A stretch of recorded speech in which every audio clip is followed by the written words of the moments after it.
1988. There was the war between Iran and Iraq raging at that time. I was 16, my parents were afraid, so they had me smuggled out of Iran. The smuggler took me out to Pakistan. It took about 4 or 5 days through the deserts and the border very fast. The guards were shooting after us a couple of times. There are a lot of people who lost their life just escaping Iran, and many Jews.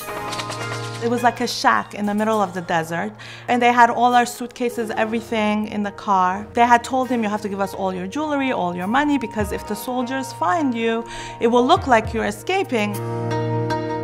Our smugglers just left us there. Thank God my father had hid some money in his socks. The soldiers found us, and basically we bribed them. My family also escaped from Iran. After a month and a half in Pakistan, and we went to Vienna, Austria. And after my money finished, Rabbi Michael Pressburger, I went to him, and the rabbi had given us a room there. We didn't have to pay rent there. I lived there in a room with 4 other guys.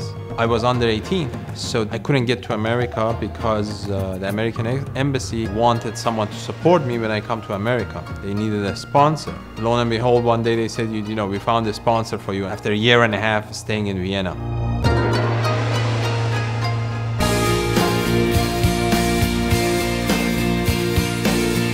We saw an advertisement from OHEL that they were looking for a family that spoke Persian because they had some refugees. My wife is from Iran, speaks Persian. We contacted OHEL after seeing that. 3-4 months later, payment came from Europe. The perception that people have in Iran is that in America it's terrible, drugs all over. They told me that you probably go over there and be washing dishes, washing bathrooms, and everybody wants to give you a drug. And I didn't know what was my plan when I got to America.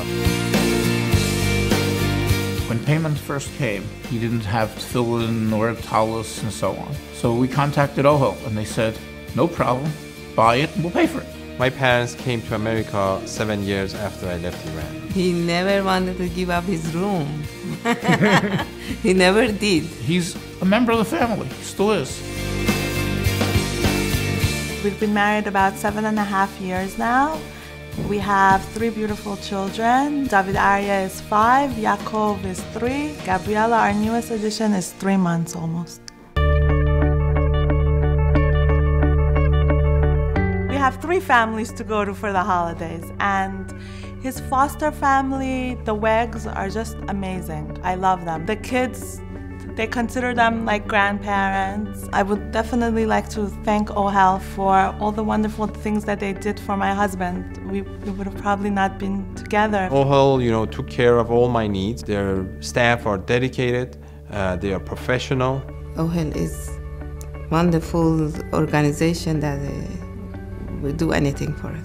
It's a critical organization that the Jewish community needs. It's a necessity. OHEL gets kids from battered families, from families with all kinds of problems. So when they honored me, I thought that it's a time where I can give back what they had given me just by telling my story. This story is one of many stories of OHEL's success.